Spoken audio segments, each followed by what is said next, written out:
SHO AP TV YouTube channel ప్రేక్షకులకు నమస్కారం. గురుర్ బ్రహ్మ గురుర్ విష్ణు. ముఖ్యంగా హిందూ సంప్రదాయంలో గురువుని పరమాత్మ స్వరూపునిగా భావిస్తుంటారు. గు అంటే చీకటి అని లేదా అజ్ఞానం అని, రు అంటే అలాంటి అజ్ఞానాన్ని తొలగించేవారని అర్థం. సో ఈ నేపథ్యంలో ఈరోజు మన స్టూడియోకి ఒక ఆధ్యాత్మిక తాత్వికులు వచ్చున్నారు.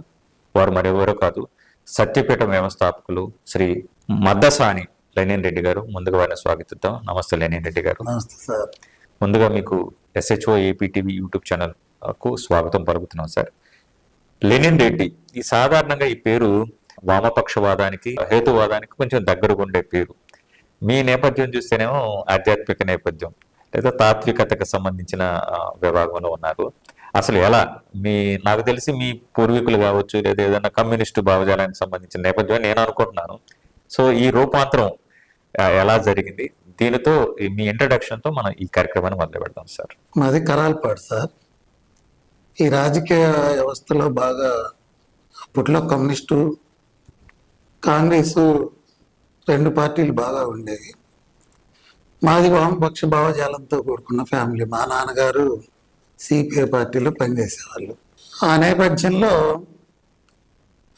నాకు ఈ పేరు పెట్టడం జరిగింది. లెనిన్ రెడ్డి అననే అసలు నా పేరు ఫస్ట్ సుబ్బారెడ్డి అయితే, మా నాన్నగారు తర్వాత మన్నాయి అజయ్ ఘోష్ అని ఆయన కమ్యూనిస్ట్ పార్టీ పేరే. ఆయన చనిపోయిన తర్వాత మాకు మళ్ళీ కమ్యూనిస్ట్ నాయకుడు మా ఇంట్లో ఒక పేరు ఉండాలని ఆయన ఉద్దేశంతో నా పేరు మరి సుబ్బారెడ్డి పేరుని లెనిన్గా మార్చి నాకు లెనిన్గా స్థిరపడిపోయింది. అయితే మా నాన్నగారు చిన్నప్పటి నుంచి కూడా ఈ పుస్తకాల కన్నా కూడా సమాజాన్ని ఎక్కువ చదవాలి అనేటటువంటి ఉద్దేశంతో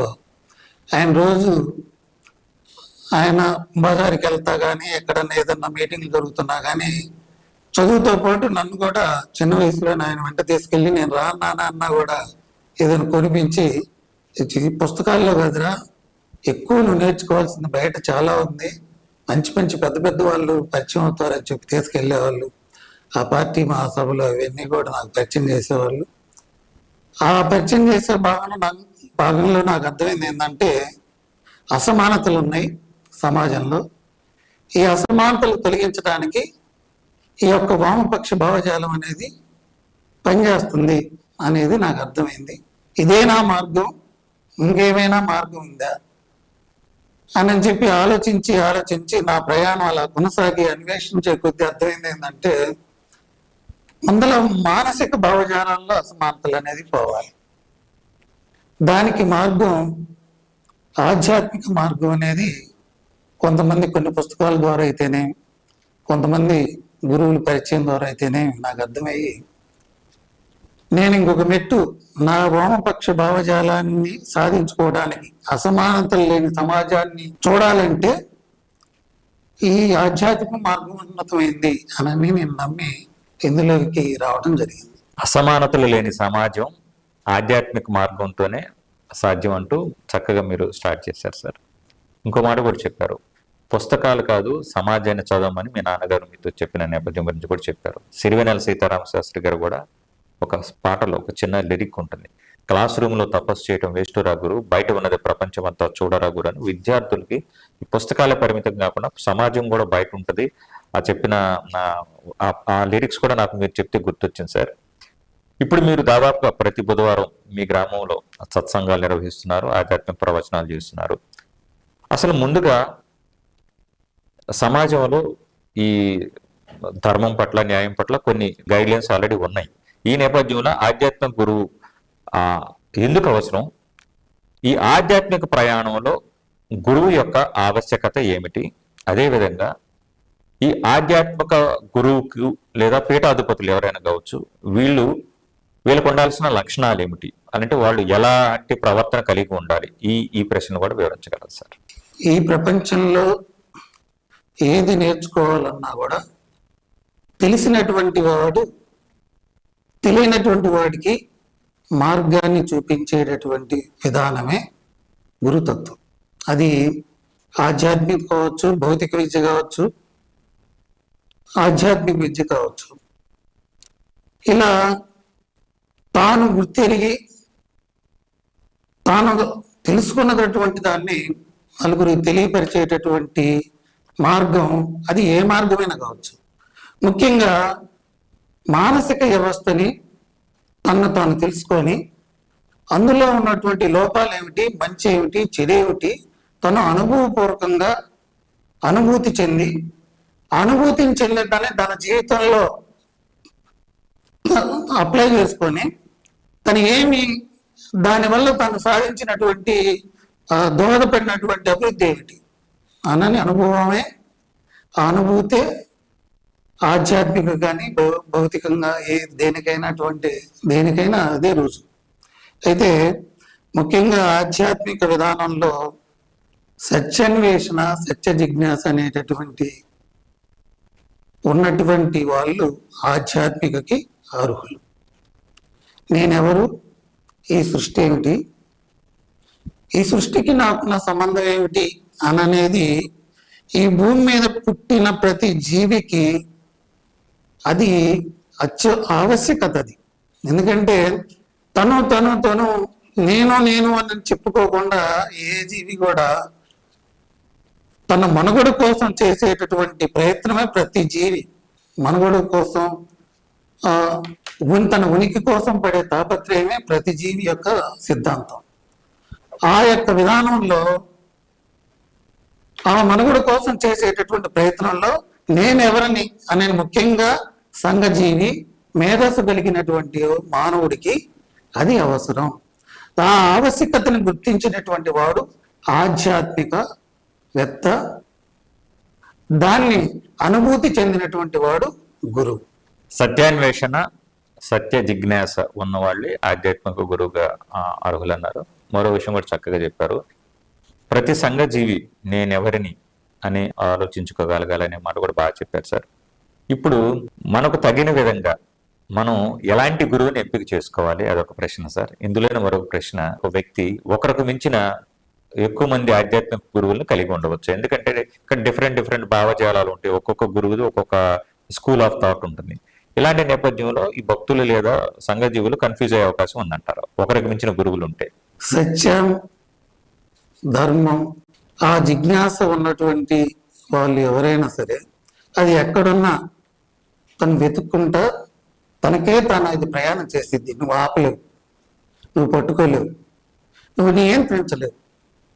నీ అదుపు లేకుండా ఎక్కడైతే అది ఇప్పుడు మకరందం మీద తేనె తీగ ఎలా అయితే వాలిద్దో, ఎలా అయితే పరితపించిద్దో, ఈ సృష్టిలో దేనికోసం అది పరిగెత్తుతూ ఉంటుంది. ఆ పరిగెత్తటమే ఈ సత్యాన్వేషణ అనేటటువంటి లోన నీలో ఉంటే దానికోసం పరిగెత్తే క్రమంలో అది ఎక్కడ దొరికినా, ఎవరి దగ్గర దొరికినా అది ఈయన గురువా, ఈయన గురువు కాదా అనేది ఏమీ ఆలోచించదు. అది దానికే అదే శిష్యుడు అనేవాడు, దానికే అదే ఒక లతలా అల్లకపోతాడు. అంతే, దానికి మనం ఏం చెప్పాల్సినటువంటి అవసరమే లేదు. Excellent sir. ధర్మ పరిరక్షణలో కావచ్చు, లేదా సమాజాన్ని, ప్రజలను ధర్మ మార్గాన నడిపించటంలో కావచ్చు, మనకున్నటువంటి పురాణ ఇతిహాసాలతో పాటు ఆధ్యాత్మిక గురువు లేదా ఆధ్యాత్మిక తాత్వికుని యొక్క పాత్ర ఏమిటి ఈ దిశగా? అసలు ఆధ్యాత్మిక స్థితే సత్యము పునాది, ధర్మము దానికి రక్షణ కవచం. ఇది తెలుసుకున్నటువంటి ఎవరైనా సరే ప్రపంచానికి ఇది పంచటమే ఆయన యొక్క కర్తవ్యం. అది పంచకుండా ఆయన ఉండలేడు. అది చెప్పకుండా తెలిసినటువంటి సత్యాన్ని, దాని యొక్క లాభాన్ని సమాజానికి పంచటమే ఆయన యొక్క జీవితానికి సార్థకత. అందులో భాగంగా సమాజంలో ఉన్నటువంటి అసమానతలు కానీ, రుగ్మతలను కానీ, సమాజం ఏదన్నా పక్కదారి పడతా ఉంటే సరైనటువంటి దిశని భుజాన్ని మీద వేసుకునేటటువంటి వాళ్ళే నిజమైన ఆధ్యాత్మికవేత్తలు, నిజమైనటువంటి సంఘ సంస్కర్తలు. వాళ్ళ యొక్క చరిత్రే ప్రపంచ చరిత్ర అని చెప్పి వివేకానంద ఒక సందర్భంలో మనందరికి చెప్పడం జరిగింది. సమాజం యొక్క దశ లేదా దిశ మారుతుంటే దాన్ని భుజాన్ని ఎత్తుకునేవాడే ఆధ్యాత్మిక గురువు లేదా ఆధ్యాత్మిక తాత్వికులు అని మీరు చెప్తున్నారు సార్. బట్ దురదృష్టవశాత్తు నేటి సమాజంలో ముఖ్యంగా సార్ ఈ మత సహనం అనేది తీవ్రంగా లోపిస్తున్న నేపథ్యం మనం గమనిస్తున్నాము. పలు కారణాల చేత మత విద్వేషాలు పెరిగిపోతున్న నేపథ్యం, మానవత్వం మంటగలుస్తున్న నేపథ్యం. సో ఈ మత సహనాన్ని ఆ రోజు జాతిపిత మహాత్మా గాంధీ గారు కూడా కలలు కన్న సమాజం మత సహనం ఉండాలి, మతాలను గౌరవించాలి, ప్రేమించాలి అని చెప్పిన నేపథ్యం సార్. సో ఈ దిశగా ఈ మత సహనాన్ని పెంపొందించే దిశగా ఆధ్యాత్మిక గురువులు లేదా ఈ ప్రవచనకారులు ఎలాంటి కృషి జరపాలని మీరు భావిస్తున్నారు సార్? ప్రతి మతం చాలా ఉన్నతమైనటువంటి ఆశయాలతో ఒక సమాజాన్ని, కొత్త సమాజాన్ని, ఒక నవ సమాజాన్ని, ఒక నవ్వుతున్న సమాజాన్ని, ఒక స్వేచ్ఛతో కూడుకున్నటువంటి భావజాలాన్ని, ఒక శాంతితో కూడుకున్నటువంటి మార్గాన్ని ఏర్పాటు చేయాలనేటటువంటి ఉద్దేశంతోనే మతాలన్నీ కూడా ఆవిర్భవించడం జరిగింది. అందులో కొంతమంది అనర్హులు, దాని యొక్క ఉద్దేశాన్ని తెలియనటువంటి వాళ్ళు దాని లబ్ధిని తన సొంత ప్రయోజనాలకు వినియోగించుకోవాలనేటటువంటి విధానంలో ఆ మంచి మాటలే చెబుతూ నాది గొప్ప, మేము తాత్వికులం అని చెప్పి ఒక 4 మాటల్లో కొన్ని పుస్తకాలు చదివి కొంతమంది గురువుల సాన్నిధ్యాన్ని పొంది నాదేమిటి, నాకు మిగిలేదేమిటి అనేది స్వార్థం తనతో బయలుదేరినప్పుడు వాళ్ళు ఈ ప్రపంచ జనాకర్షణకి ఏమైతే కావాలో జనాలను ఆకర్షించడానికి వాళ్ళు సైద్ధాంతిక విధానాన్ని అసలు వదిలేసి సత్యం కన్నా కూడా తన స్వలాభమే ముఖ్యమనుకొని సమాజానికి చేటుగా మిగిలినటువంటి ఆధ్యాత్మికవేత్తల్ని కానీ సంఘ సంస్కర్తలు అని చెప్పుకుంటున్నటువంటి కొంతమందిని మనం చూస్తున్నాం. వాళ్ళని గమనించాల్సినటువంటి బాధ్యత, నేర్పు సమాజానికి, మేధావర్గానికి ఎంత తొందరగా మేలుకుంటే మనందరికి కూడా అంత మంచిది. సత్యం కన్నా స్వలాభం ముఖ్యమైన భావిస్తున్నారు కొంతమంది ఉన్నారు సార్, నేను కూడా అంగీకరిస్తాను. బహుశా ఇలాంటి వాళ్ళే కావచ్చు అమాయక భక్తులని ఆర్థికంగా లూటీ చేస్తున్న నేపథ్యాన్ని చూస్తున్నాం. లైంగికంగా లోపరుచుకుంటున్న సంఘటనలు కూడా మనం పేపర్లలో చూస్తున్నాం సార్. ఇది ఓవరాల్గా ఆ మతం పట్ల ప్రజలు ముఖ్యంగా నమ్మకాన్ని కోల్పోయే ప్రమాదం కూడా లేకపోలేదు సార్ ఇలాంటి సంఘటనలు ఎక్కువగా జరిగితే. వీటి పట్ల ఎలాంటి అప్రమత్తత అవసరం అని మీరు భావిస్తున్నారు సార్? నీ మతం నీకు అర్థమైన నాడు అన్ని మతాలు ఒక్కటేననేటటువంటి భావాన్ని కలిగింది.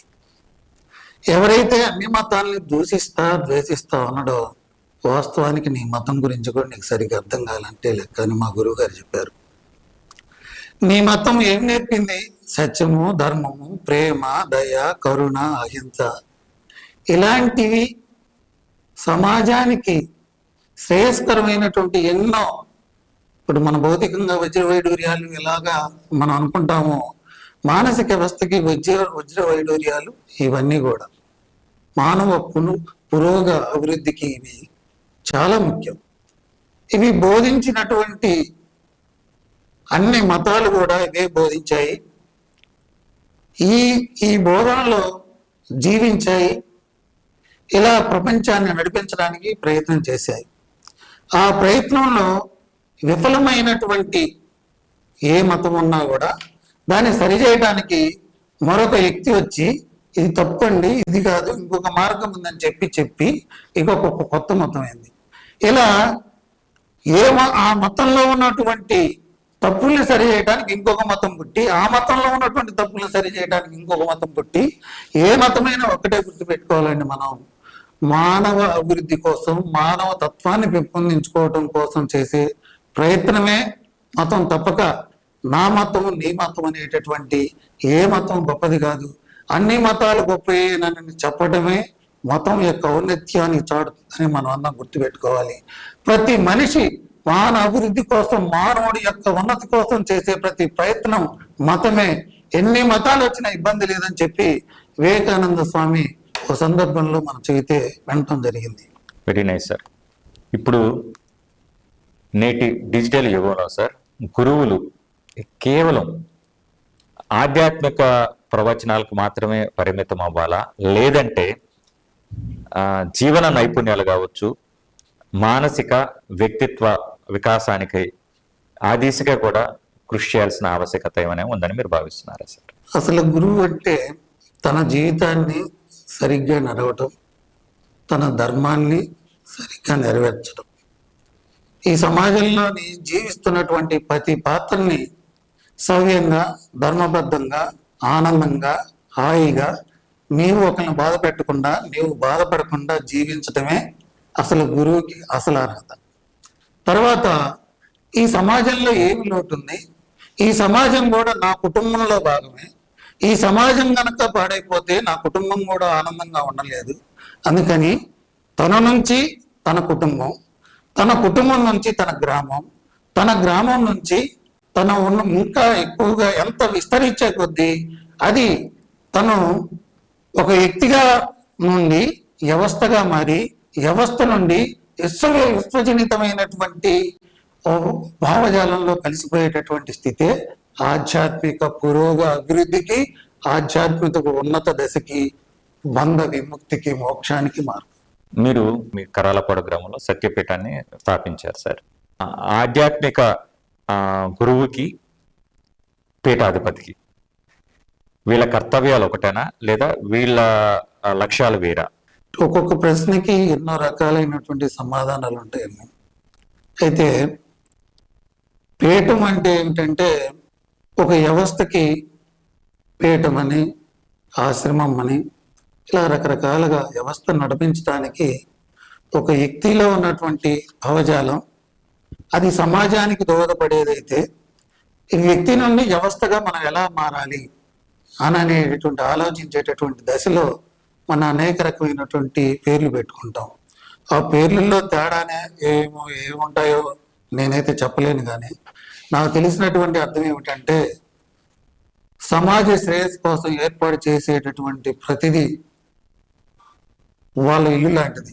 సమాజానికి ఇప్పుడు మనం గృహస్థంలో ఇల్లు మనకు ఎంత అవసరమో సమాజానికి కూడా కొన్ని పీఠాలు అవసరం. ఎందుకంటే వాడికి ఆశ్రమం కావాలి, వాడి సత్యాన్ని వెతికే ఒక ఆశ్రమం కావాలి, వాడి ఆత్రత తీరేటటువంటి ఒక వేదిక వాడికి అవసరం.